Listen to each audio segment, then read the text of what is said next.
how's it how's it, guys? Welcome back to another cracking edition of the Matt Brown Show. This particular edition of the Matt Brown Show is proudly brought to you by Entrepreneur Magazine, South Africa's how-to handbook for entrepreneurs. If you haven't bought your subscription to Entrepreneur Mag, you may do that now. Enough promotion. So today we're going to talk about something that's really, really, really, really critical to your success as a human being, let alone as an entrepreneur. And that subject, very simply, is this: true grit. Grit, the ability to push through despite what life throws your way in order to get what you want. And one of the best examples of a South African who embodies the qualities of true grit is none other than my man, Danny K. Yeah. Hey, dude. What an intro. I know, I better not jeez. stuff this up. After that. No pressure, hey? No pressure. So, dude, for those of us who potentially don't know who the hell Danny K is, and maybe if they've been living under a rock. No, there are people out there. Is it? Oh, yeah. Why? Because when I do shows these days, and there's a bunch of like 16-year-olds, their parents generally know me, but they just weren't around, you know? Is that when you become less cool? Yeah, you just, you move with your fan base, and then new guys get born. You know, I don't know. People having kids. I'm selfish. Indeed. So, let's talk about you. Who is Danny K? Who are you, bud?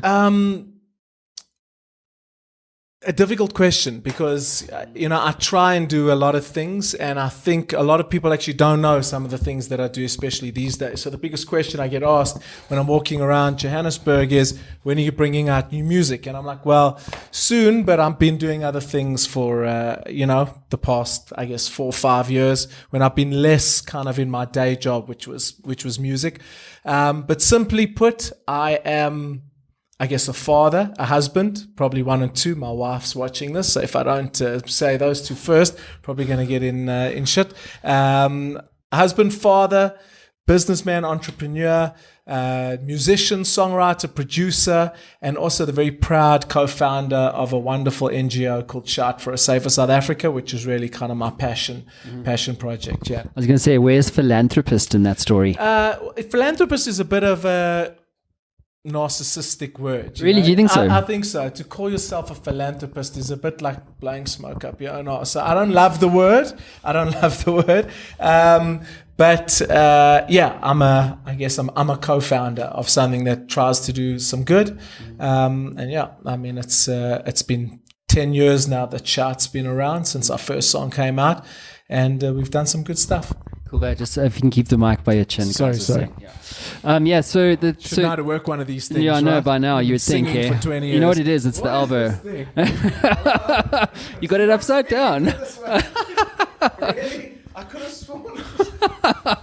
Oh, classic. So, dude, look, I'm stuffing this up I already, know. man. You carry on, dude. You be yourself, man. So, listen, I want to talk to you today and to our viewers and listeners about this thing called grit. And I think, I don't get enough of it, right? So, just funny enough, on the front cover of this magazine, it's, I was mentioning just before we went live. Yeah. It's True Grit, all about Joey Evans and how he broke his back and how he was told he'd never walk again. And then he completed the Dakar Rally. So Joey's been on my show. If you haven't checked out that podcast, go and do that. And it's, again, on this front cover, could you survive 150 rejections? And it's almost like it just keeps coming up. Sure. You know what I'm saying? And so I love talking about it because it beats talking about, with respect, the actual strategic side of business, like the business end of business, because I don't know how you feel about it, but business for me, if you were to look at it as a pie graph, is actually more personal than it is business. This is all about you and what makes you tick. And in your case, it's music and it's business, and combining those 2 things to make a difference to South Africans, hence Shout. And so, like, why does grit matter to you in your world? If you go back to when you weren't Danny K, the celebrity, and you were just Danny from the block.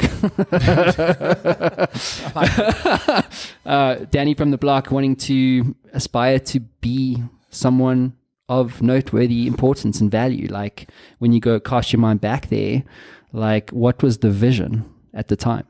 I mean, if just in my own life, I think my whole childhood, the first, I guess, I don't know, like 20 5 years of my life was pretty much swamped with rejection and no's and you can't. And I mean, even thinking back before I got my first record deal and I became this person that people knew, I traveled a road of, I counted it because I'm doing these keynotes to different corporates. And when I was preparing for it, I reflected back on my life and I realized that it was 7 years since my first submission of a demo tape to a major record label or an independent, both, where I kind of put my name on a CD or a tape back then and said, I want to be a singer, here's a song. And it was 7 consecutive years of no until a very small label said yes. When I'd eventually long given up really on that I would ever become a singer, be known. I was working for an investment bank. I'd gone through university just because I was looking for backup plans on, another life other than being a musician. And, when I reflect back, why didn't I stop? Why after the first no or the first year of no's or the second years, wasn't it like, okay, take a hint, give up? And I think it's down to what you said. Even in me somehow, which I'm not quite sure where it came from, but there was this grit, this resilience to say, you're wrong. These old guys sitting behind their desks that say, I can be or not be something, that's their opinion. And I think it was just, being like a great South African word, hardachat, of just saying, don't give up. Don't believe the hype and don't let these bastards break you down. And eventually, I just broke through. Eventually I got one yes, and that's kind of all I needed. And I think for most entrepreneurs, most people that want to do anything, that is their biggest challenge, because you're never going to get it on the first go. If you do, you one lucky son of a bitch. You're never going to get it on the first go. Chances are, right? Yeah. And if you let that stop you, well, then your journey's over before it's begun. So I believe that you actually know where your grit comes from. I think we all know it. Sometimes it needs a bit of reflection and some time to meditate on and think about. No, I believe it, dude. Because you acted on it, therefore there's a belief, therefore somewhere in your head is a knowing that you were going to succeed beyond what threw in your way, sort of thing. Yeah.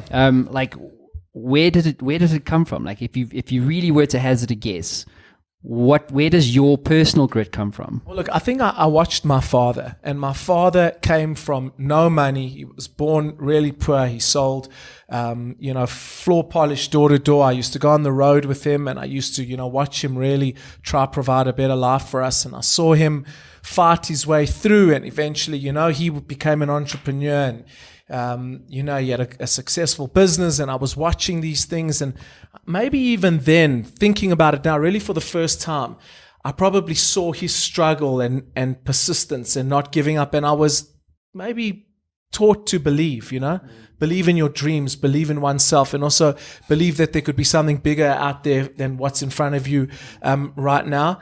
And I think I also really just instinctively somewhere in my soul knew that I could do this thing called music. Others didn't believe it. I felt I was a bit misunderstood at the time. I was a white guy trying to sing black music at a time where things were very racially polarized in this country, and black stations didn't want to play white sounding music, and white sounding stations were scared of playing Kwaito at the time, and it was like a very mixed up time. And I was raised in a family that was taught not to believe all that hype. So I thought it was coming. My time was coming. People just didn't see it yet. And maybe that's why it took me 7 years. But I also think it was about foresight and seeing that things were going to change. And if I just held on a little bit longer, it was going to come around, Dude, I have a very similar experience. My old man was a serial entrepreneur, also in and out of corporate, and so I watched him fail loads of times. But he kept going, and it's funny how it often comes from your parents. at least the seed does. But that means bullshit in your world, because you've still got to water that seed to create something. And of course, yeah. And so for me, so many kids don't have the benefit of parents like that. I mean, I'm very conscious of it. I've seen kids who are talented, man, like at business, at music, and they'll say, my parents don't believe in me. And that is a dream killer for kids. Your parents' belief in you is, as a young, influential kid, is where, like, it's the most powerful, yes or no in your life. And if they're saying no to you, like, you'll never do it, often that's where it stops as well. And I think my parents empowered me and believed in me as well. So as much as I saw that, they also allowed me to believe in myself by believing in me. And I think that's underestimated, especially in South African homes. I see in poor South African homes, you often, there's a ceiling in your family's mind of where you can go, because, that's what your parents do. So I feel tremendously privileged that I came from parents that just allowed me to be me, What do you want to say to that young person today, white, black, Indian, yellow, pink, red, green, don't care what your color is, but who has been born into a position of no privilege, parents potentially orphaned, whatever the case might be, who is struggling to come to grips with their own self-worth? What would you like to say to them now? Yeah, it's tough. I think the first thing is acknowledging how difficult that situation is, and to claw your way out of it is going to take tremendous grit and tremendous belief and tremendous hard work, twice as much hard work as your privileged counterpart that comes, from a private school. And, parents have money to send them to extra lessons or improve their maths grades or learn how to play a keyboard or a piano, because, there's no resources for that if you come from a poor family. So first is, it's going to be tough for you, but do the research, find out how many enormously successful people have come from similar backgrounds. It's not impossible, but it really is going to come down to you and how much do you have in the tank? Because it's going to be easy to quit. It's going to be easy to throw in the towel. It's going to be easy to just surrender to your set of circumstances. But I really believe if you want things badly enough in life, life finds a way to give it to you. You've just got to keep plowing away, man. Just keep on chopping at that tree. Eventually it will fall. But some trees are bigger than others and harder to chop down than others. But you got to chop. Yep, exactly. Just to go back to this whole belief and self-worth thing, because I find that a lot of people judge themselves. I think they use their story as an excuse. And in the process of doing that, they judge themselves as being a failure, or not being the person that can be Danny Kaye, or can be Mafs Mopanyani, or Matt Brown, or whoever it might be. And so stories are a very big deal, and so... Correct. Very great point. It's like... people need to communicate these stories, which is why I speak to a lot of youth these days. I was conscious of the fact that there was a perception of me, of my success, of, how I did this. I'd go to interviews and, I could just sense it. And I decided to tell my life story in a keynote. And I'm going around talking to kids from private schools, public schools, from the Kasi to the northern suburbs of Johannesburg, telling my story just to let them understand that, firstly, it wasn't easy for me, and I didn't possess any superpower that allowed me to do this. I wasn't born with any exceptional ability, but what I was born with was a specific set of tools and belief and a discipline that allowed me to achieve. And I think if kids can hear stories of successful people, that it didn't just happen with a magic wand, then they can understand that it can happen for them too. Yep, exactly. Your story is obviously very important. I mean, I personally have not been in a situation where I've been in the doldrums. In other words, there's been no winds in my sails for a period of 7 years. Yeah. Isn't that the thing from the Bible? It's 7 dry years and 7 it was the desert, brother. What do you say to yourself? Because the narrative in your head will always define what you do. So either you're going to go, I'm not good enough, I'm going to quit, or you're going to say, fuck that, I'm going to continue despite it, right? So it's all about your story. What were you telling yourself, like in year 7, day 113? No, dude, I said I was going to quit. I said, fuck that, I'm quitting. Let me tell you. There were times in my bedroom, I remember them like yesterday. I would have my PR pics that I would send to the labels, like that I would take, and I would type out my own bios, and I'd, print my own CDs, and I would have these little packs, and I'd have them on this big board in my room, and this one said like Sony with a cross through it because they rejected, and EMI and CCP and Virgin, blah, blah, blah. And I remember looking at them, and crying, in tears of frustration. I just like saying, that's it. And I remember going to my folks and saying, I cannot do this to myself anymore. And very often you also need people around you, to get you through those times. And I had my parents. That's why I said, I don't take it lightly. They said, just breathe, wake up tomorrow and you'll find it in yourself. Because I think they knew that I was that type of person that I just needed a moment. You can have that moment, and there were those moments, but I agree with you. Deep down in me, I was never stopping. There was no failure in my mind. It was just a matter of time. I mean, if I think about it, I went to Wits. I got a degree in law. I went to Wits Business School. I did my MBA. I went to work for Investec Bank. I had a great job. It took me 6-7 interviews to get there in corporate finance. I started working at Investec, and I was still submitting demos. Well, I was going to work in a suit and tie, and I was leaving on my lunch break to go take meetings with record labels. Now, that to me was just I'm going to get this deal. Yeah. Trust me. I'm working at a bank. This seems like it's never going to happen, and that's what happened. And I tendered my resignation at Investec, and that's when I released my song "Hurt So Bad." Was my first track, and that was it. And that's how you know me. That's how I'm sitting here. It was just that persistence. Okay, cool. That's a great point of departure for our quote of the day, brought to you by Mr. Danny K. Here it is. So take us through this one. Well, one of my biggest hits was a track, "I Get Up Again." I wrote it at a very shitty time in my life. I just had a very public breakup. Things didn't look so rosy for me. Things were bad, and my career was kind of floating. It wasn't really, doing really well. And I went to the UK. I needed like a break. I spent 3 months and I wrote this track called "I Get Up Again."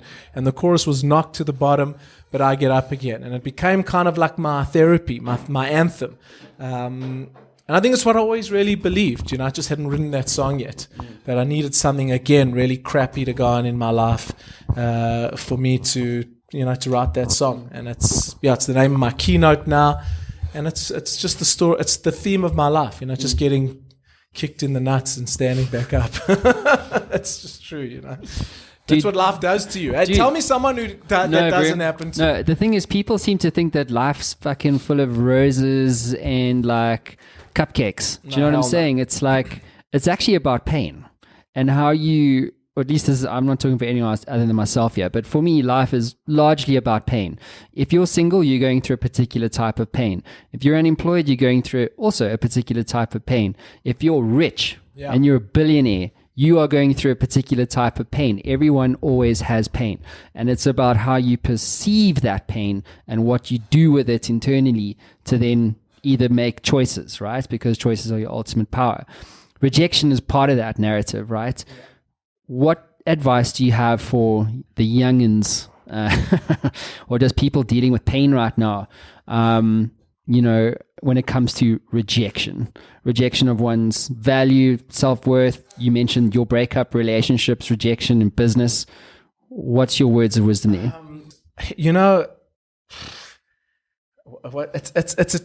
It's a difficult topic because I think the one thing that for me, pain allows, and I agree with you, it's a constant in one's life. Most of us are going to go through tragedy. And, Madiba always said, find a way to turn tragedy to triumph in your life. So the worst situation, you got to try carve out a solution that eventually you just, you can trampoline it into something positive. Even in my own life, I think pain when I lost my brother at 23 years old, which was something that, I couldn't ever imagine dealing with that level of loss, pain in my life. I mean, I was very successful at, I was 25. My career was fantastic. I was flying, man, girls, cars, money, and all of a sudden I had this like massive, massive tragedy. And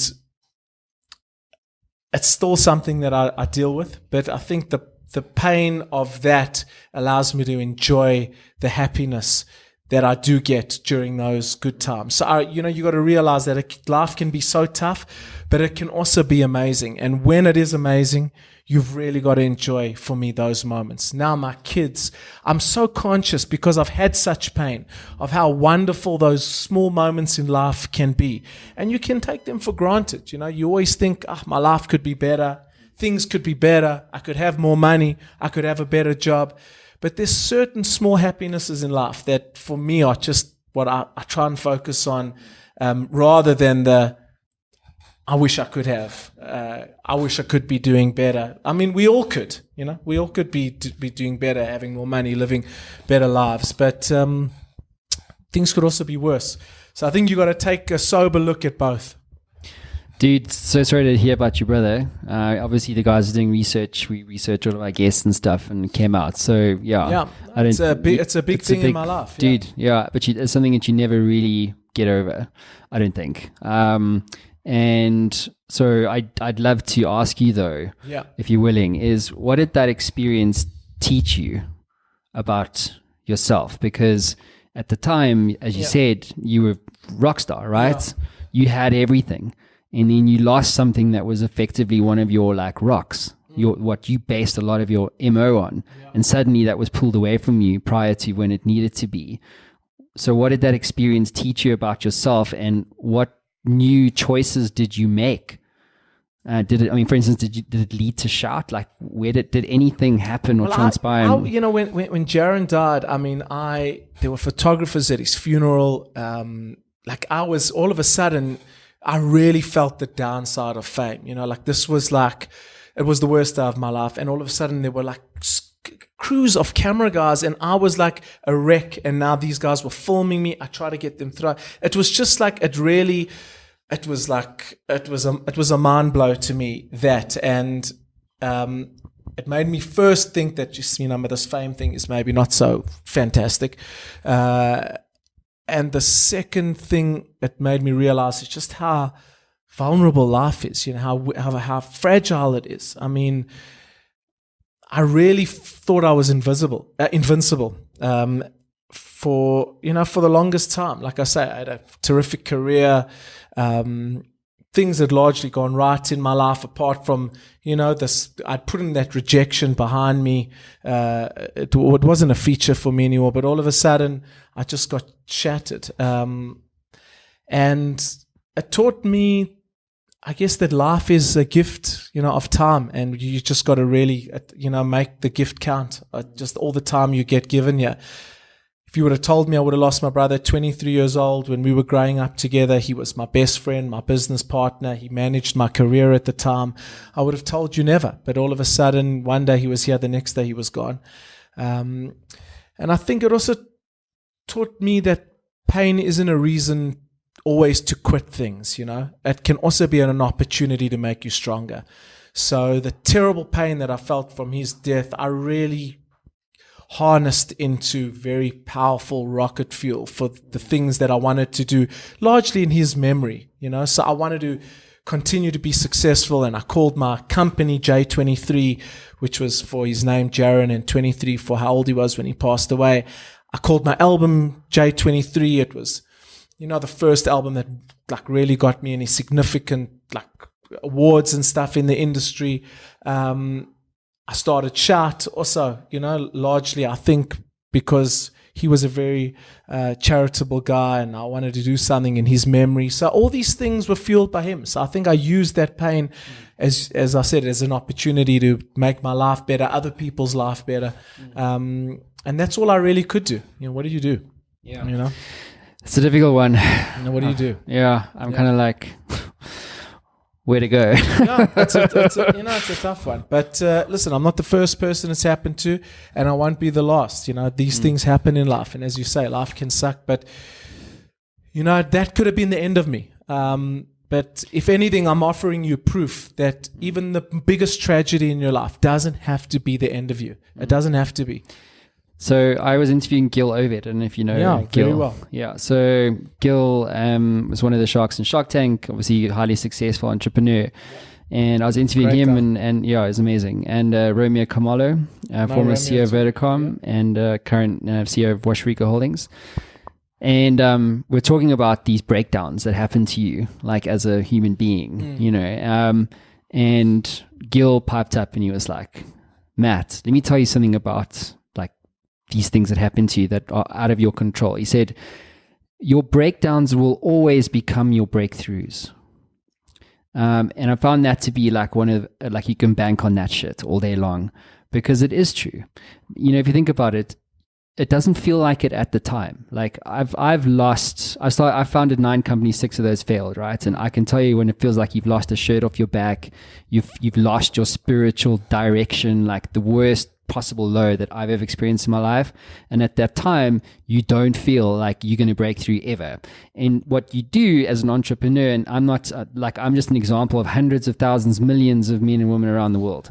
And so you get 2 types of people. You get the first kind, which lets that event define them, right? So your brother passing could have defined you. You could have given up in your career. I don't know. People just blow out for various reasons. You get the second type of entrepreneur or person who lets that push them forward. In other words, they take that thing, to your point, the words you used was rocket fuel, right? It becomes a rocket fuel. And that's literally what drives me today. Do you know what I mean? Like I remember the hurt because that's what pushes me forward. And it's not enough to like bury it under the mattress. Do you know what I'm saying? Because it's actually where you learn to grow, right? Yeah, you got to do the work. I mean, and you got to like knuckle down and get through these things. And I think if you do, you tell yourself that shit. If I got through that, man, like I'm unstoppable. I literally feel that now. I feel that people can say whatever they want about me, tweet me, the stuff like bounces off me like rubber bullets. You know what I mean? Like I've been through something real, Don't come with like, whatever. Like I'm saying a failed single, like I'm saying it gives you perspective on life on if you've beaten that Goliath, like anyone's easy, Yeah, it's like Matt Brown, the MMA artist. He's actually died before. You don't want to get into a cage with that motherfucker. No, I don't. It's like next level. Exactly. Dude, I want to talk to you about leadership for a second because it's obviously a key theme as part of this talk that we're kind of promoting today. Leadership, it's something more broadly in South Africa we lack. I don't know how you guys feel here in the studio. Yeah. You regard it as a leader today, I think, especially just in general, through your music successes, business success, by the way, which I didn't even know about, and then more broadly with Shout and so forth. So leadership, like how does one develop leadership qualities in themselves? And what anecdotes from your own story do you think you could share? Yeah, I mean, I think there's a tremendous leadership problem in our country at the moment. It starts with our politicians. These are the people that we look at to be the ultimate leaders and, setters of standard and, moral and ethics, political ethics, business ethics. And you just see the mess that's happening there. And I think it filters down into, corporate South Africa. It filters down into schools, principals. If number one can do whatever he or she can do, what is it, what kind of standards are they setting for us? So for me, leadership is about the old cliche example. I don't speak about anything that I haven't done. I don't try and imagine what it's like to, lead, in a sector that I haven't. So I speak about my own life. I speak about the fact that, I try to use my position of influence to do something positive, to set the right example for, kids that might be coming up, to use my leadership to, as we did with Shout, to harness the entertainment industry to say, you guys actually are leaders and we're going to put the biggest collection of you together and we're going to give you a bit of like responsibility as leaders. Like you got to use this position responsibly, which is what I think people like us, we have that onus on us. Like you got that, noose over your neck. It's like, well, now everyone knows you are. They're looking at you. How are you going to lead your own life? How are you going to lead your own life? So I've tried to lead my own life, and I've made mistakes. But I think I've always tried to come back to home base as a person and say, like, given those mistakes, you can still tread on the right or wrong path in life. And I've just tried to be one of those people that looked after, my brand, I guess, as a youth leader or youth influencer. This term influencer is a big term. What sort of influence? Social media influence. These influencers, and I think not all influences are created, equally. It's you can influence in a negative way or in a positive way. And yeah, I think we've got a tremendous gap in South Africa and probably in the world. I think youth are lost, man. And quite understandably so. Is that there's a lot of noise out there, and there's not a lot of direction to follow. You can follow the wrong direction very easily. I mean, I'm a heavy social media user, and you just open like Instagram, and it's just like walls of of noise. I'm not saying everything's wrong, but you can latch onto something, very, very easily. I mean, I was reading an article today on News 24 about a young, artist who got influenced by a big American artist to start, indulging in the wrong sort of narcotics, because that's what that guy was doing, and he thought he was inspired by him, and he thought it was cool and tried to be like him. And it was a very like honest reflection on how he was misdirected, and very brave of the guy to actually do that. But that's that's what you can latch onto if there isn't the right role model out there for you, if your parents aren't that or your teacher isn't that. So yeah, I just try to do my little part. Dude, it's ironic for me to think that a lot of people spend so many years trying to reach success, and that's obviously relative. In your case, you became a celebrity and obviously a big music star, etc., a successful businessman, and it gives you space to reflect, right? And the thing for me is that once you get there, it's kind of like only then do you think about that. Do you know what I mean? Whereas if you're a startup founder, you're not thinking about that. No. Do you know what I mean? You're thinking. I didn't think about it. You're right. I mean, it takes you time. I mean, it does take you time, but I think I don't know. For me at least, like I don't think I ever could have drifted too far south. Like I had I had a great upbringing. Leadership and being a responsible brand was very important to me. So even though I had, I wasn't really conscious of, like, let's say, give back. Like I wanted to really give back to South Africa. So while it wasn't in the first 4 years of my career or 3 years of my career, I was very, very selfish in my objectives. But I think I eventually would have done it. It was just for me about maybe the right time or the right moment. But yeah, there was a time where acknowledgement of, I didn't think I was going to be anything, to be honest. I didn't think I was going to be anyone worth listening to. And it was a meeting with Nelson Mandela, actually, at a 46664 concert in Fan Court, where he said that to me. What were his exact words? His exact words. So I was meeting him before the show. Will Smith was there. It was a big you remember they used to do those 46664 that's right. concerts like that. I was a part of many of them. And Queen were there, and like everyone had their little picture moment with Tata, right? So like, ushered in. I was very nervous. Obviously, every time I met Madiba, I was always very, very nervous. Like, so you've met him more than once? I've met him more than once. Yeah. Well, I worked with the 46664 Foundation as an ambassador for like 6-7 years. I was constantly around him during those times, but the nervousness never diluted. It was always like 10 out of 10. I don't know why. Not that he made, me feel uncomfortable. It was more internal. It was from me, like I was just so awe-inspired by Madiba. Like, I just couldn't believe I was seeing him. You know, it was like a wax figure come to life. You know, every time I looked at him, I was like, this isn't Nelson Mandela. Can't be real, this guy. Tell me something, just out of interest. Yeah. The second time that you met him, or the third time, whatever the case is, did he remember your name? He did. He did. Well, maybe not have been the second time or third time, but it was. We went to London together to do a 46664 there, and there was a very small contingency of South African artists. And I think there was where it was like Johnny Clegg, myself, Loiso Bala, a few like, you know, of the artists, Watershed, I think at the time. And then he had remembered me, but I'd met him like 4 or 5 times, quite one-on-one experiences. So it took him a while.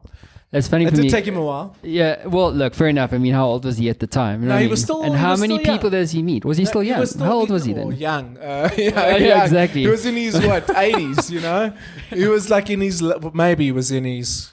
God, I mean, yeah, he must have been in his 80s. Yeah, That's late old, dude. 70s, 80s. But he was still had all his faculties. He was very together. You know, it wasn't until much later on when, you know, my meetings with him, I realized that, you know, it was really taxing on him, his age. In your engagements with him, sorry, I have to ask you, like, obviously you had the privilege. I mean, I would kill to meet Nelson Mandela it if was I could nuts, go back in time. I think many of us would, right? One of the greatest human beings arguably to have ever lived. Yeah.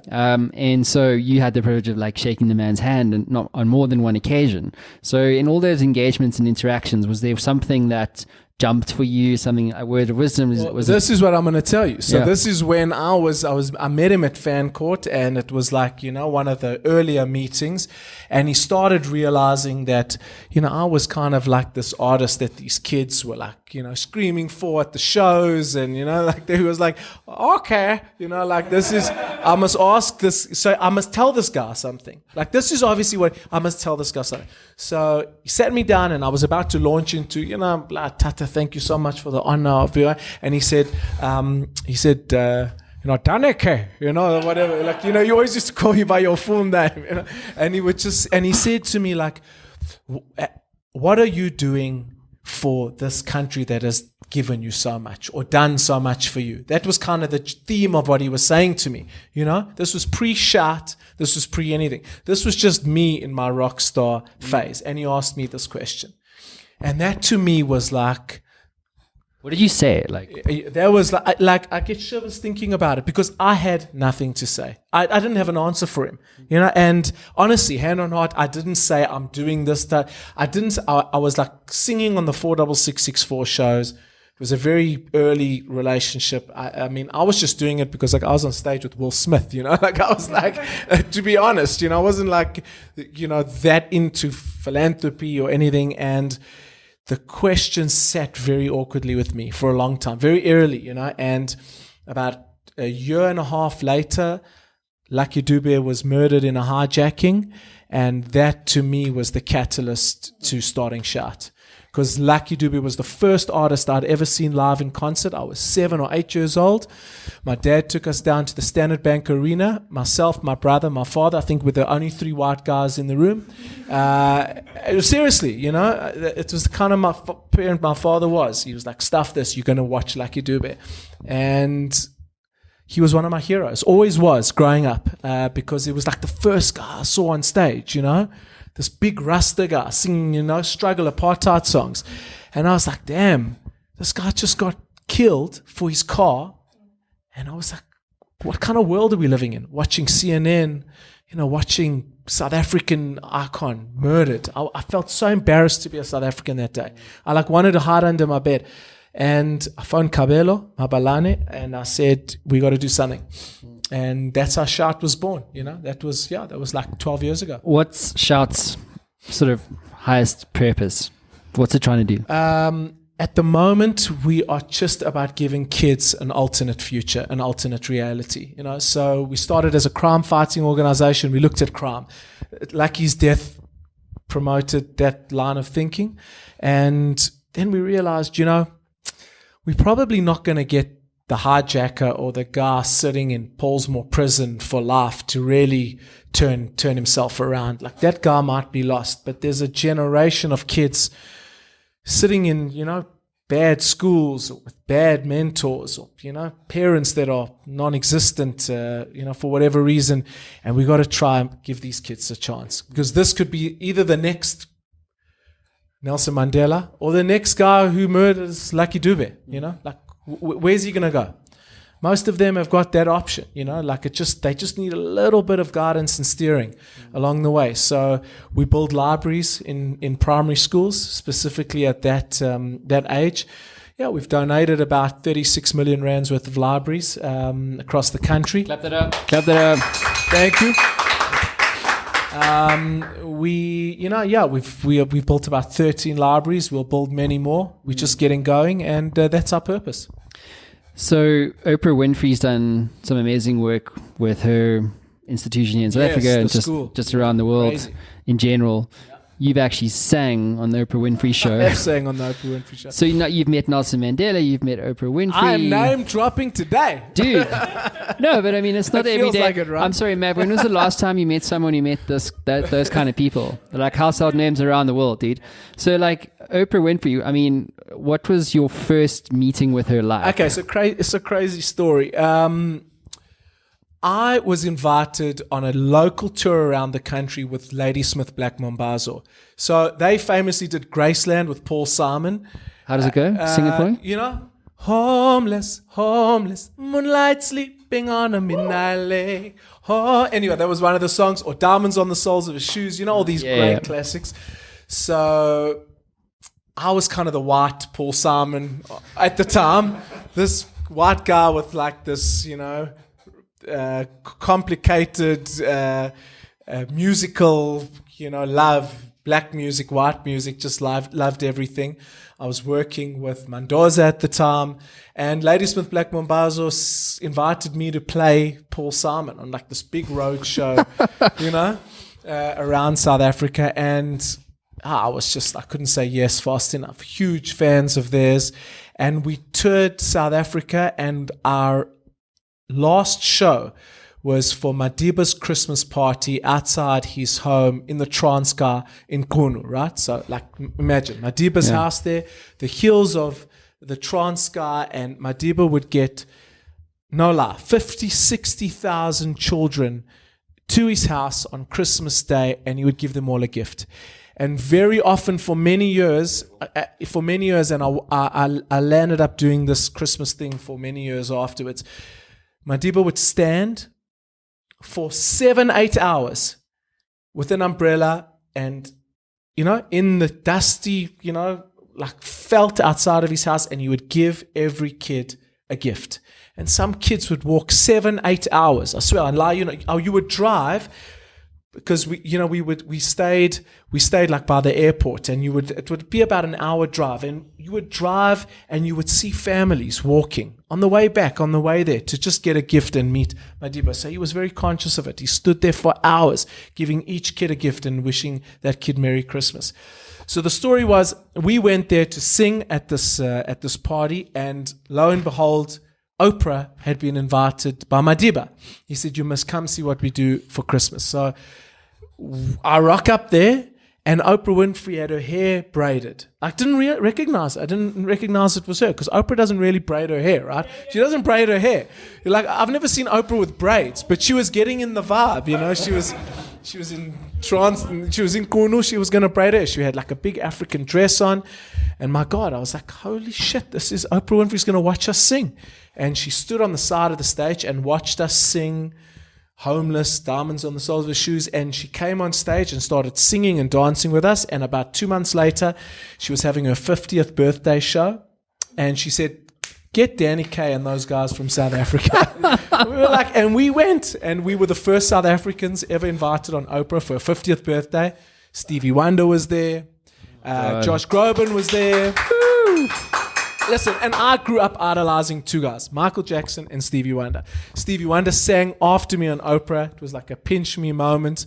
Sure. Yeah, Tina Turner was there, John Travolta. It was all her favorite people in the world. God knows what we were doing there, but we got the ticket, and we went. Yeah, incredible.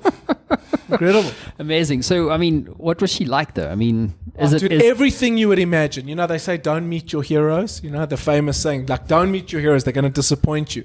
Oprah was everything you would imagine her to be. We had dinner with her. She spoke about my brother. Gail was there, her friend.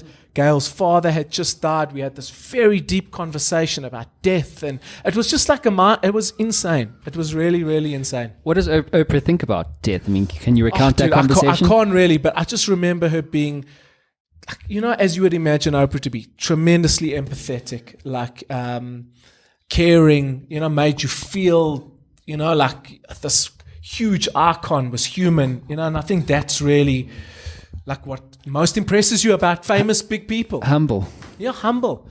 Caring, like it's just like, just if she can care about me, you know, what humanity, it gives you faith in humanity. And that's what great people like that show their greatness do for you, I think. Love that. And on that bombshell, let's play a game of true or false. True or false? Yeah, so you're going to hear some statements all about grit. And then you're going to go true or false. Gotcha. And then we can double down on some of your underlying reasoning. Right? Today is going to be hosted by Keegan. Welcome, Keegan. It's his first time DJing. I'm also a newbie, so two of us. So the first one. Those with grit don't require immediate positive feedback. Those with grit don't require immediate positive feedback. True. Yep, true all day. Okay. The next one. To have true grit, you need to have a purpose. True. True grit is making a decision and sticking to it. True. The difference between grit and perseverance is luck. False. Why? Because I think luck, what's the saying about luck? You make your own luck? No, luck is when preparation meets and opportunity. Yeah, meets opportunity. Yeah. Yeah, so I think like, you know, you can prepare and get lucky, but I think also I think luck's a funny one. Like, you know, you can get lucky and not have grit, right? But I think in order to get lucky again, you need to have grit, because I think if luck isn't playing in your favor, then you know you're going to run out of lucks. Yeah. And if you're going to run out of lucks, you know, and you're going to need grit to get you over or to the next opportunity, you know? Yeah. Pretty much. Cool. Okay. Your values are only hobbies unless they are tested. Your values are only hobbies unless they are tested. A tough one. So debatable. So I think your values are what you choose, right? Yeah. So if what you choose is being tested, what is that again? What is it? Your values are only hobbies unless tested. Well, I think that's what that's saying. Like your decision to stick to something. I think that's false for me, because I think your values can be constant, tested or untested. So, like, you know, if you test my value on something, it should be there. But if it isn't tested, it should also be there. You know, that should be something that's internalized, and it's my set of principles. So, yeah, for me, grit means not taking no for an answer. True. Absolutely true. And then the at last least one, subconsciously, even, you know, if you can say, actually, you can lose the pitch, it's and you can perspective. walk out and say no. Yeah, exactly. In fact, you should probably just say that for me. Grit means not taking no for an answer. No, it means taking no and not giving a fuck. That's what grit means. On. That was my point. So you can lose the pitch, you can lose the contract, you can be very nice, no problem. We'll see you on the next one. But it's about coming back. You know, it's you can take a L, you can take a loss, but you got to get up again. Where's my son, man? It's here somewhere. Okay, it's here. So yeah.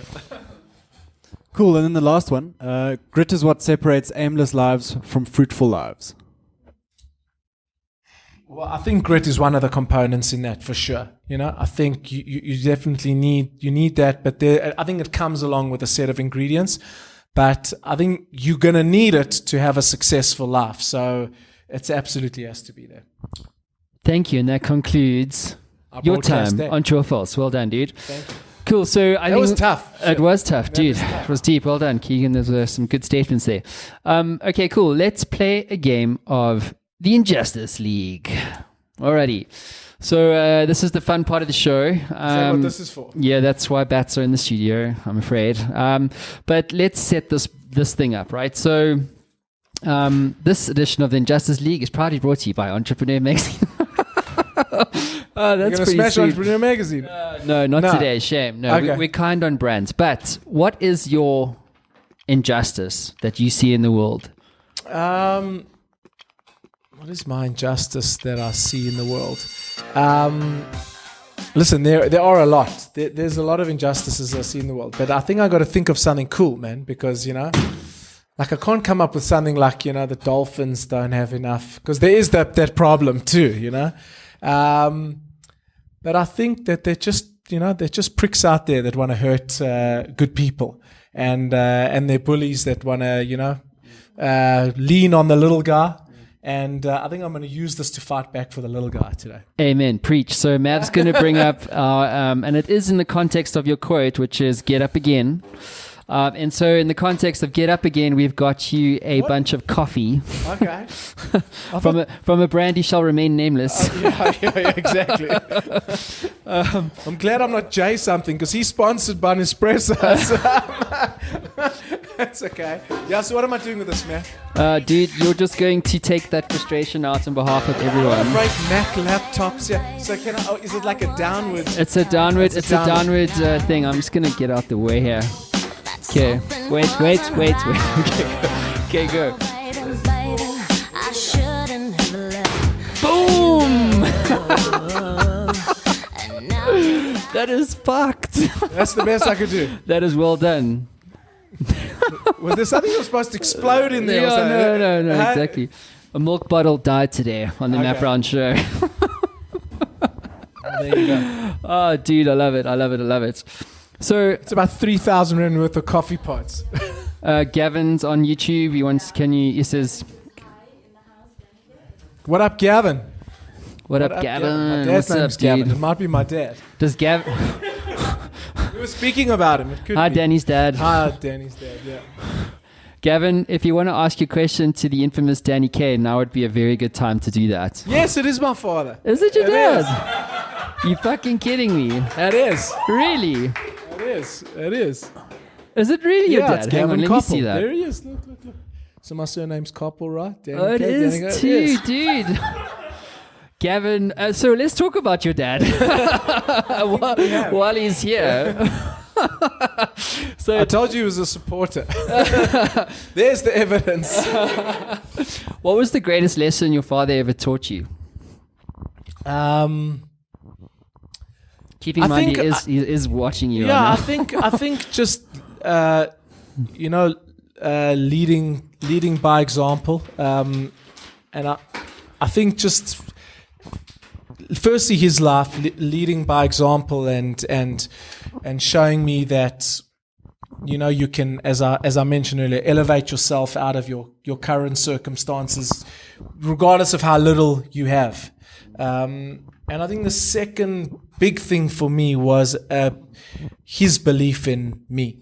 I don't underestimate how difficult it would have been for me if, like your parents who you look up to the most in the world are just like this negative energy that just don't, allow you to believe in yourself. So they were always very confident that I had this talent, and they nurtured it, they helped me, they pushed me, my mom and my dad. That was for me was I guess what allowed me to dream and believe. Yeah. Obviously, in the pursuit of any dream, failure is an inevitable consequence. Yeah. And so, what has been your biggest failure to date? And what did you learn from it? I had probably the biggest record contract in South African music history in the 90s, 2000s. I was signed to an enormous label called Polydor Universal. Press made an enormous deal of it. It was like, all over the papers. And I relocated to London. This was right after It Hurt So Bad. My first album came out in this big label called Wind of Me.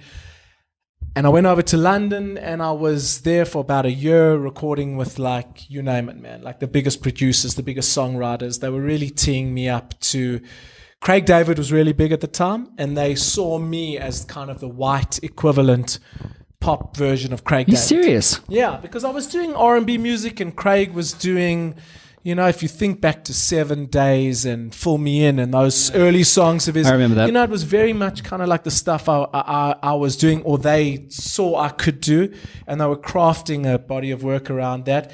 And on the kind of the weekend before I was about to fly to Miami to shoot the video for my first single, I was very famously dropped from the label. What the fuck? What did you do? You must have well, done I actually something, didn't man. do anything. So what happened was the guy who signed me to the label got fired himself from the album, and I was his little blue-eyed boy. I was the guy he signed to the label, and it was really kind of a vindictive move against him. His name was Greg Castell. They said, you know, you and the Danny Kaye project, go find another home. And that happens in the music business more often than you would think. There are so many guys signed to big labels and on the verge of very potentially big careers, or they release one song and the label don't believe in them and they drop them. And I had to return back to South Africa enormously embarrassed, totally defeated, deflated, and I had to face the whole country at the time with the fact that I wasn't going to be this big international star. And I had to pick myself up, and I started my own label, and that's when my record label was born. It was more out of necessity than anything else. I'd left my previous label. I didn't want to be in the hands of the man again. I thought, I'm going to try and use what business brain I have, and I start my own label, and that's what it was. The court of public opinion can be a ruthless place. It was terrible. Yeah, it was. People ripped me apart, man. But hang on. Why though? I mean, you should be the glamour boy of the South African music industry. Is it just because people are inherently? No, I think people. It's funny. It's somehow deep in human nature. We all kind of, even if we like the guy, it kind of doesn't. It might not upset us when we see tall trees fall or someone successful becomes a little less successful. It's kind of like a little bit of. Humility won't do this guy any bad, and I think maybe that's what it was. I think I was like really doing well at the time, and maybe for some people it was chopping me down to size, but it was a terrible failure. I mean, that was my biggest professional failure, no doubt, because my whole life would have been, if it worked, if the story worked, it would have been totally different. Because as I say, I was on the verge of very, very big things. But here's the lesson, Matt. That happened in about 2001. 2003, my brother died. So I got to come back to South Africa, and I spent the last 2 years of my brother's life with him, where I never would have. And I can tell you, man, if you would have asked me to trade those 2 years for an international career, no way. There's no contest. So, even when life throws you a shitty ball, sometimes it's a blessing in disguise. And when I reflect back on it now, that's really how I process it. Incredible, man. What motivates you to be successful? I mean, let's be honest. Hold on, you by all accounts achieved a hell of a lot, right? Beyond what the average, supposedly human being dreams of in many instances. Today, despite all your successes, like, what makes you hungry to continue to be more? Okay, so a few things. Firstly, I don't think I'm successful, right? So I don't wake up in the morning feeling like I've achieved. So I think it immediately instills a hunger from me to try and do more. That's number one. I surround myself with very successful people who make me feel very unsuccessful. So I think it's really good to do that, because if they're motivators, as long as they're not demotivators, but they got to be motivators to get you up there. So, allow you to push, allow you to see a world where you could have more, you could achieve more. And my family is probably the third thing. I think until I had kids and I felt a sense of responsibility, I think they push me to, not just kind of sit on my ass, like try and do more. And I think those three things, the hunger, still having the hunger and not feeling like you're there, so you feel you can do more, achieve more, get more, gain more, whether it's knowledge or anything else. Being around the right people. And you got to find a motivator in your own life. Sometimes it's a husband, it's a wife, it's kids, it's parents to look after. We all need that. We need that in order to motivate us. If there was one piece of advice you'd want to give your kids about the future and how they can reach their own dreams, what would that be? I think, funnily enough, the theme of today, that grit of knowing that whatever you choose to do, it's not going to be easy, but the ultimate achieving of that goal is going to probably be in your hands more than it's not, and it's going to come down to your resilience. It's going to come down to your pursuit, just in the face of all the no's and the doors that are going to slam, in your face. And I think it's going to also be to just have massively huge, almost unachievable dreams. So just think of there's no ceiling to what you're going to be able to do. And I say this in my keynote because I'll tell you a story for 2 seconds. I auditioned to my first mentor, a guy called Alexis Faku, right, at a downtown studios in town. When I was 16 years old, I sang a Stevie Wonder song. And it was my audition performance that got Alexis to work with me, taught me how to write songs, blah, blah, blah. You can see where it's going, right? If you would have told that 15, 16-year-old kid that when he was 25, he was going to be singing on Oprah next to Stevie Wonder, right? I would have told you that dream would have been unachievable, impossible. So that's why I say just dream the most impossible dream, because these things really can happen. I mean, look at Elon Musk, Look at someone like that, a South African boy, I mean, how do you imagine having a dream coming from here, ending up there, doing these things? Dude, Q&A, and then we're going to wrap up. Okay. Who's doing Q&A today? Q. Can Q get a mic? Yeah. Are you good? Yeah. Shoot. Oh, Musa asked, what inspired the song I Get Up Again? I touched on it briefly. I'd just gone through a terrible breakup with a very famous South African model. Didn't look so good for me in the press. I was also in a very confused time in my life where, my career was also, not doing so well. And I needed to write myself an anthem. I needed to write myself like a Rocky anthem, And that's where you need an anthem. You need a Rocky anthem in life, and the I Get Up Again is my Rocky anthem. You can just play it in the background. It's the Eye of the Tiger. For the rest of Q&A. It's the Eye of the Tiger, yeah. And Tandega wants to know, what challenges do you face in the South African music industry? There it is. There's the Eye of the Tiger. What challenges do I...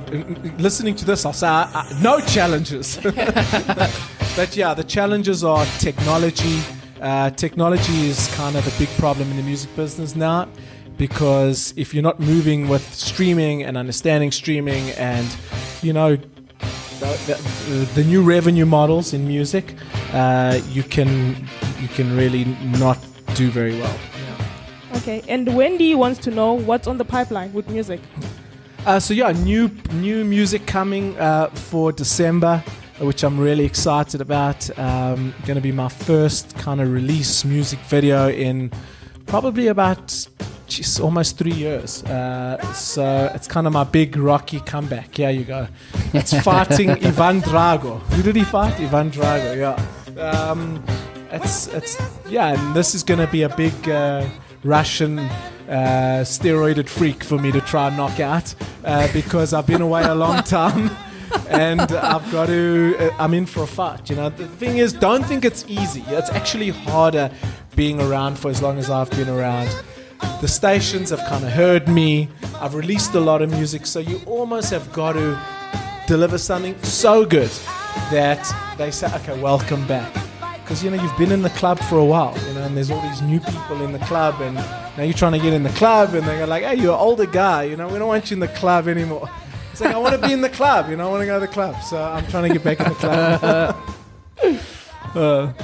And Muhammad asked, looking in the South African music industry right now, who would you like to collaborate with?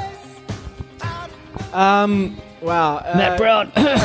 Just there's the guy who I'm really impressed with is Nasty C. I tell you, everything I hear out of this kid is like super insanely amazing. I mean, to think this kid came from KZN and is doing what he's. Are you from KZN? Yeah. And is doing what he is doing. I mean, it's just a mind blow to me. So I just can't send that guy enough positivity and just keep killing it. Cool. Any more questions? Is that it? Cool. Nasty C, funny enough, was almost going to be on a film we did for the United Nations. Really? Yeah. Yeah. I mean, the kids, again. This is evidence, and this is what these kids need to see. They need to see someone like that was sitting in his classroom rapping, and now he's one of the biggest stars in the country. And why? Talent and grit. Do you guys want to ask Danny anything?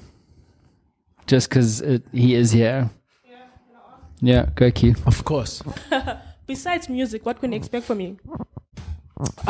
Besides music, so I mean, there's compartments to my life. So there's business, which is really boring. Maybe you're not going to hear about, and that is a whole nother life, which has actually taught me a lot of additional humility in my life. So I'm the guy who, if I've got this ball to sell, I like going cold calling a retailer, The hustle. a buyer, saying, hi, it's I very seldom give my stage name. I say, it's Danny Koppel here. I'd like to come see you. I walk in. I get this very puzzled look on the guy's face like, I know you. I know you from somewhere. And then eventually it's total doubt of my ability to know anything about business because they think I'm a singer, right? So it's once again having to hustle and prove, that I know my story, and then it's the sale. So I love that process. Yeah. I really do love that process very much. And I'm very involved in that process, whether it's in my electronics business or my foods business. So there's that, like I say, which is kind of boring maybe for you. But music is certainly something that you're going to hear a lot about in the next coming months. And Shout, which is my other, big baby, which we actually need to do a new song. So, yeah. We need to do another Shout song. Danny, you're an absolute legend, my friend. Thank you so much for being on the show. It's been an absolute privilege and an honor to be able to share your story, man. No, it's been great. It's been amazing. I don't speak about these things as often as you would think, so it's a great interview. Thank you. Dude, please give a big round of applause to Danny K. Oh, yeah. Ching, ching. Thank you to Entrepreneur Magazine for sponsoring the Matt Brown Show with Danny K. Peace.